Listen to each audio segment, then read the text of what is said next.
or the sons of Elohim. So therefore, we were supposed to produce the children in 1970 and raise them, and then they would give birth to the angelic kids.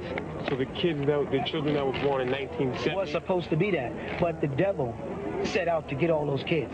He had his full concentration on the destruction of the kids in the tabernacle. We were so busy doing so many other things, we overlooked that he wanted the kids and the kids only. He wasn't interested in me, wasn't interested in you, he wasn't interested in him. He wanted our kids because he knew that they were supposed to give birth to that group of divine beings. The Elohim would be born on earth again, the Israel kids. So what he did is he destroyed the covenant, and he made us. He said, I'm going to make evil fair seeming.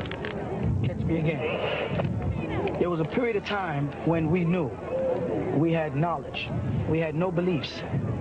Right now you live in beliefs. You want to believe things. Belief is ignorance. Right knowledge is to know. You understand that? Belief is ignorance because belief is the acceptance of things that you do not know. As a Elohim, or as it says in the books of Genesis, that he said, now the man has become like us. He knows good from evil. That's the first thing that it said that man knew, good from evil. This was the result of the destruction of the children in 1972, from 19... Okay, I was going to get to that. No, what it means is, back then was the only time we ever knew anything. Name something you know now. You know nothing. You don't know if there's a heaven. You don't know if the Quran is authentic. You don't know if you're a human. You don't know whether this is mustard or red. You don't know whether this is white or gold.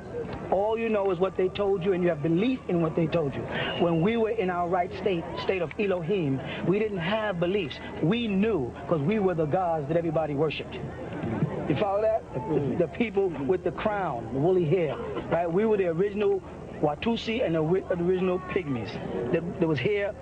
Pygmies and Watusis were the original people that was on the earth before Adam and Eve.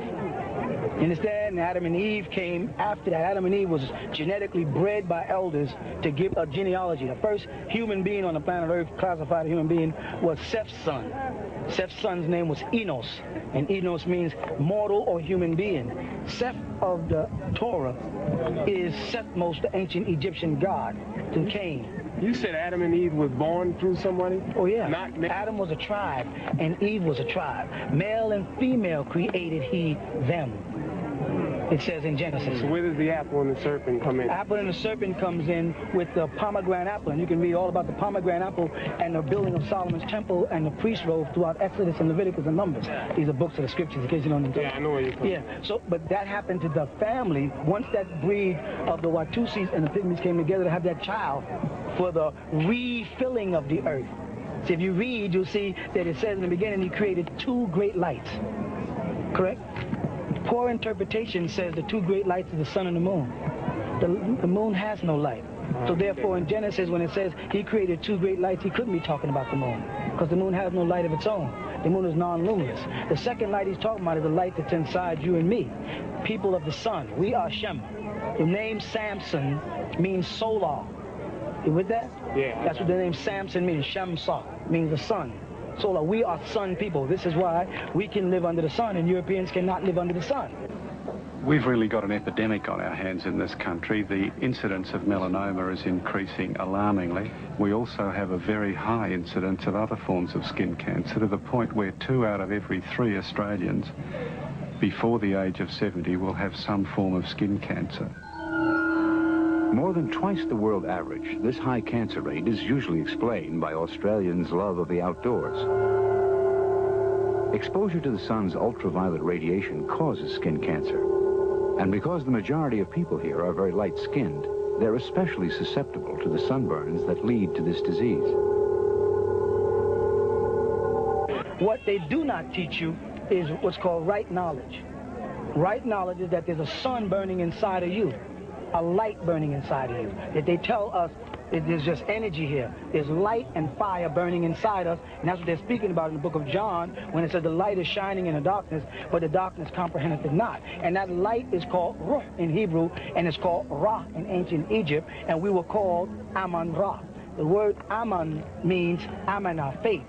So Muhammad named all of those people that worship Ra, Mu'min and Mu'minati, which is short for Aman, and every one of your prayers end with Amin.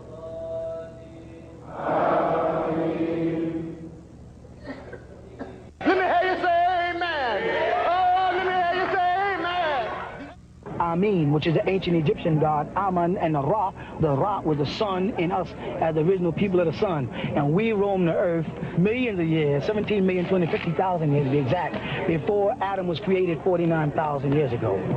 You follow that? And then Adam was just one breed from the Watusi tribe, and Hawa was one breed from the Pygmy tribe. They came together when the earth had been hit with a meteorite. It killed the dinosaurs and destroyed most of the life form on the planet. And that planet had to be refilled or replenished, like it says in the book of genealogy called Genesis, right? And that's when they brought these two kids together, Adam and Eve.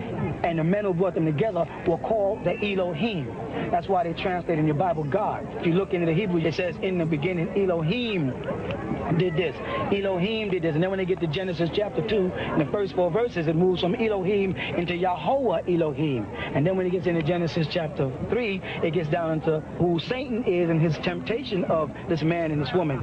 But this man and woman were just walking on the earth where the spirit of the Most High, called Elohim, was already here. We were called the spirit because we were called Ruh, and Ruh is soul, and that's Ra, the sun, the light, and the light's the second light inside of us, the light that shineth that we don't understand. We are the gods. We have been taught to worship people when everybody on the planet is worshiping us. You understand? We are the people that they're worshiping. All this ancient Mesopotamian, Babylonian, and ancient Egyptian history are all facts, but it's all pre-history, meaning pre-Torah. The Torah was written strictly for us to log in our genealogy when the two children were created, Adam and Eve. Prior to that, we were gods, so we never worshiped. The first time you find anything about worship is when you get into Seth. And it says, and then they began to call on the name Yahweh, and that you'll find also in Genesis in its 4th chapter. Then they started calling. Prior to that, we didn't worship because we were worshipped. We were the Elohim. And that's why they always say Elohim is plural, and they try to put Jesus back there with the Elohim. So you go back to the book of John, and you read John chapter 1, it says, in the beginning was the Word. Now go to Genesis, and it says, in the beginning Elohim created. In the beginning was the Word. And then you go back to Genesis and it says, in the beginning, Elohim. So the word and Elohim must be the same thing. Yes, Jesus was a part of the Elohim because he was one of the elders. And those elders and scientists are the ones who bred the Adam and Eve after the planet had been, like I said, hit by a flare of meteorites that destroyed all the dinosaurs and the prehistoric man. The first trace of the white man came out of what they call Java. The Java man, you heard of Java man? Yeah. Java man is a short word of saying Javan. You look in the genealogy of Yefet. That Java man is like the Neanderthal man? That's right. That's an ape man, a dog man. Europe. That's right. That's Greeks. The word Java and Javan is the Greeks, because the sons of Japheth married in to the seed of Canaan and produced the Java man who went in caves. We lived behind waterfalls when the planet was covered under dust. That meteorite that you're talking about, is that the Kaaba you're talking about? No.